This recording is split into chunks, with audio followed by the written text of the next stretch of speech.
Hello बच्चों, कैसे हैं आप लोग। तो आज हम आलोक वृत्ति खंड काव्य पढ़ने वाले हैं जो कि आपके बोर्ड के एग्ज़ाम के लिए बहुत ज़्यादा इम्पॉर्टेंट है। तो चलिए यहाँ पे देख लेते हैं हम कि बोर्ड के एग्ज़ाम में किस तरीके से ये आलोक वृत्ति पूछे जाते हैं और किस तरीके से खंड काव्य आपको बोर्ड के एग्ज़ाम में लिखने होते हैं। तो मैं आपको बता दूँ कि ये बहुत ज़्यादा इम्पॉर्टेंट है आपके एग्ज़ाम के लिए, ठीक है। तो ये कितने नंबर का होता है? तो ये होता है 5 नंबर का आलोक वृत्ति, या फिर जो खंड काव्य आप लिख रहे हैं, रश्मि रथी खंड काव्य, सत्यजीत की खंड काव्य, मुक्ति की खंड काव्य, त्यागपथी खंड काव्य और आलोक वृत्ति और श्रवण कुमार, ठीक है। ये सब खंड काव्य है जिसको आपको लिख के बोर्ड के एग्ज़ाम में लिखना होता है। तो यहाँ पे आप देख लीजिए, इस तरीके से मेरे पास बोर्ड का पेपर है जो कि 2024 का पेपर है। तो मैं आपको दिखाना चाहती हूँ कि 2024 का अभी मेरे पास बोर्ड का पेपर है। तो यहाँ इस तरीके से आप देख सकते हैं 2024 का बोर्ड का पेपर है, इस तरीके से आप देख सकते हैं। अब अभी हम देख लेते हैं कि आलोक वृत्ति कहाँ पे आया हुआ है। तो ये देखिए, आलोक वृत्ति आया हुआ है, खंड काव्य की प्रमुख घटनाओं का वर्णन कीजिए, आलोक वृत्ति खंड काव्य सामान्य विशेषताओं का वर्णन कीजिए। इस तरीके से क्वेश्चन आपके पूछे जाएंगे जो कि यहाँ पे 5 नंबर का है, ये देख लीजिए आप। फिर चलिए देख लेते हैं कि किस तरीके से आपको लिखना है। तो आलोक वृत्ति ये खंड काव्य है, आप अच्छी तरीके से इसको देख लीजिए, आपके बोर्ड के एग्ज़ाम के लिए बहुत ज़्यादा इम्पॉर्टेंट है। तो सबसे पहले आपको आलोक वृत्ति गुलाब खंडेवाल द्वारा लिखा गया है ये आलोक वृत्ति। इस तरीके से प्रश्न आएंगे, आलोक वृत्ति खंड काव्य के नायक का चरित्रण कीजिए। तो इसके नायक कौन है? महात्मा गांधी हैं। तो चलिए महात्मा गांधी का हम चरित्रण देख लेते हैं। तो सबसे पहले आपको इस तरीके से उत्तर लिखना है। फिर महात्मा गांधी यशस्वी कवि गुलाब खंडेलवाल के खंड काव्य आलोक वृत्ति के नायक हैं, जो भारतीय स्वतंत्रता संग्राम के साथ साथ सत्य, अहिंसा और सदाचार के सूत्रधार हैं। उनमें मानसिक दुर्बलताएं भी हैं, किंतु वे उनमें सुधार लाकर आत्मचिंतन द्वारा एक आदर्श धीरोदात्त नायक बन जाते हैं।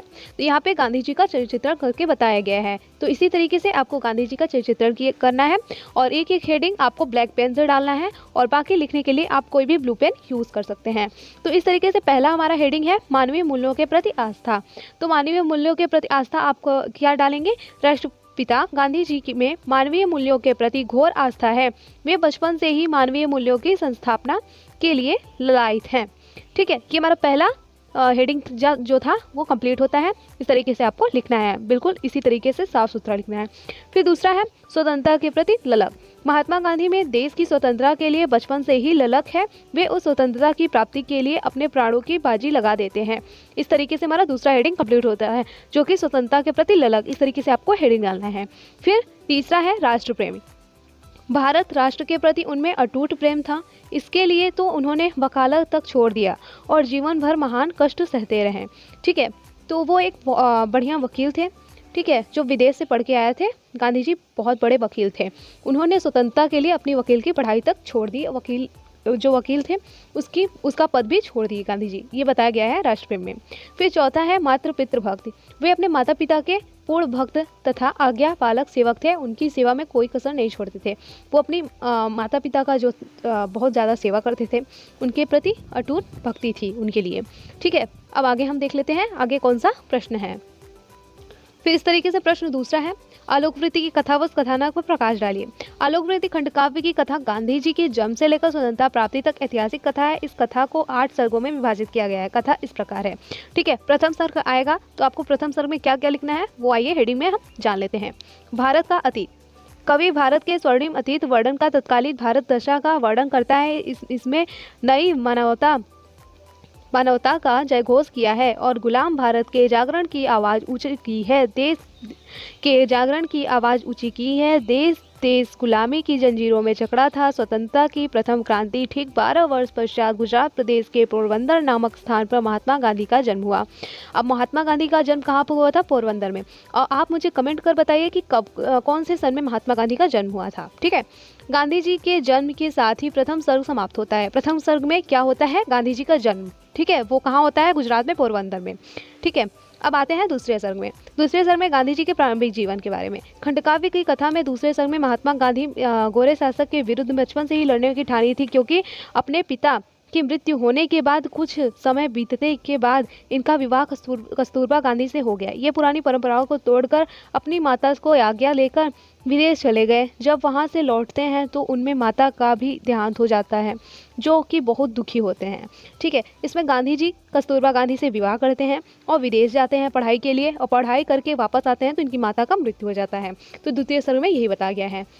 अब तृतीय सर्ग में हम देख लेते हैं क्या बताया गया है। तृतीय सर्ग में है, बापू अफ्रीका जाते हैं। वहाँ एक गोरे यात्री जाड़े की रात में प्रथम श्रेणी के डिब्बे से बापू को बाहर निकाल देते हैं। वे रात भर प्लेटफॉर्म पर ठिठुरते और भारतवासियों की हीनावस्था के संबंध में चिंतन करते हैं। बापू विचार मंथन करके अहिंसा को हिंसा में शक्तिशाली मानते हैं। वो निश्चय करते हैं कि प्रेम और अहिंसा द्वारा शत्रुओं का हृदय परिवर्तन करूंगा। तो यहाँ पे तृतीय सर्ग में बताया गया है कि जब गांधी जी अफ्रीका जाते थे तो वहाँ पे एक अंग्रेज था। प्रथम श्रेणी पे गलती से गांधी जी वहाँ पे चले गए, तो वहाँ पे सब गोरे ही मतलब जो है अंग्रेज रहते थे।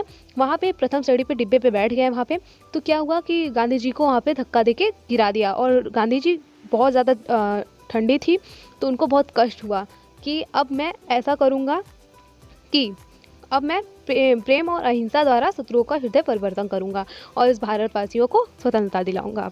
तो इस खंडकाव्य में बस इतना ही। मिलते हैं नेक्स्ट वीडियो में। अगर आपको मेरी वीडियो पसंद आई हो तो वीडियो को लाइक शेयर जरूर करके जाइएगा, और जो आपके यहाँ खंडकाव्य चलता हो आप मुझे कमेंट कर ज़रूर बताइएगा, फिर मैं उसका वीडियो ज़रूर लेकर आऊँगी। तो मिलते हैं नेक्स्ट वीडियो में। Thank you.